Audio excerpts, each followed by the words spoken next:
Before we get into this latest story, don't forget to hit the subscribe button if you haven't done so already. Apartments of pain, cafés and panaderías of creativity. For the second time this year, I find myself in the privileged position of looking after a fancy Bogota apartment for a few weeks while its occupants are on holidays.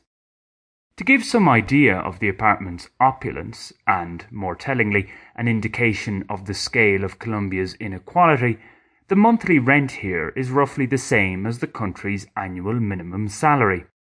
Its location in a high-stratum neighbourhood plays an important part in this inflated rent. Let's just say it's a bit beyond my means and that of most Colombians. So, in contrast to Gareth Brooks, who felt the need to tell the world through song that he's got friends in low places, I'm letting it be known here that I've got friends in fairly high places.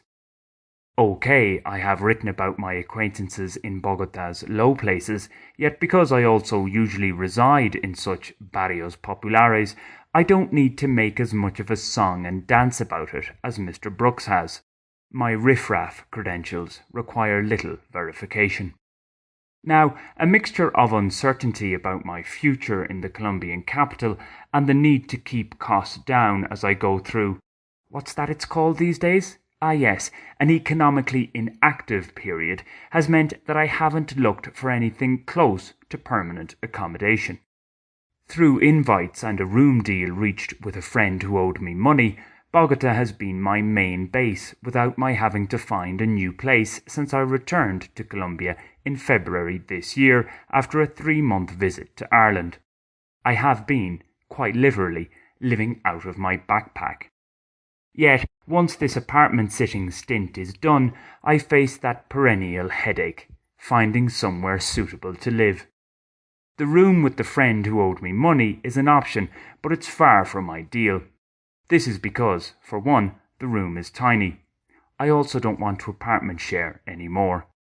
For sure, finding my own place in Bogota isn't, ostensibly, that complicated. The problem is my aforementioned uncertainty about my being here, coupled with the higher costs of solo living. Fully or even half-furnished apartments are hard to find. Taking an unfurnished one and making it livable would only make sense if I were certain that I'd be in Bogota for at least another year. So this brings us back to renting a room in shared accommodation. What I hate the most about such arrangements are kitchen clashes. I want the kitchen to be unoccupied and clean when I need to use it. Living with others means this is far from a given.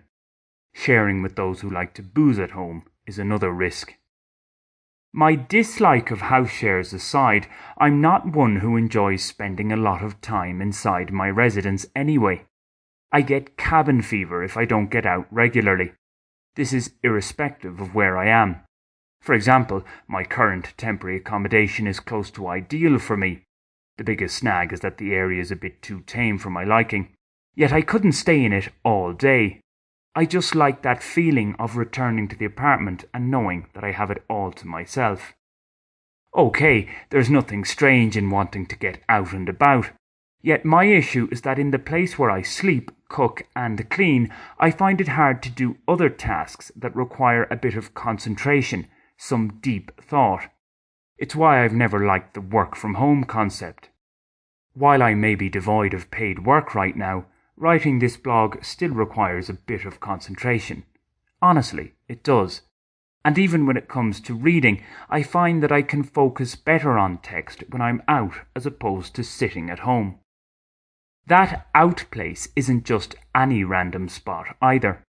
Cafés, coffee shops and, more commonly in a Colombian context, panaderías are my concentration hotspots. I find libraries a little too staid, unless I need a lot of silence, while the commercial air of shopping centres, or malls if you prefer, is off-putting. It's a bit too much. There's something about cafés and their equivalents that hit the Goldilocks zone. I'm not alone in feeling this. There's actually a term for it, the coffee shop effect, where many of us are seen to be more creative and have greater concentration in such places rather than working from home or in an office. For a more detailed background on that, see the BBC article, Why You're More Creative in Coffee Shops. There's a link to that piece in the description text. In brief summation, it has to do with the mild background noise and constantly changing environment, in terms of people coming and going, of coffee shops that act as stimuli for creativity. The sameness of being at home or in an office can impinge upon our creativity and ability to focus. It certainly seems to be the case for me anyway. So while the apartment I'm currently and temporarily looking after has pretty much everything I need, it simply can't replicate the coffee shop or panaderia effect. Thankfully, though, panaderias are 10 a peso in Bogotá. What I consider satisfactory accommodation is far scarcer, particularly when one is on a tightish budget. Thus, the panaderia pondering is unlikely to cease just yet. The answers to one's problems may not be found at the bottom of a beer bottle, but perhaps solutions may be forthcoming with a cup of coffee in a public setting. Have you subscribed to this channel yet? If not, why not do so right now? It's free and only takes a second. Thanks!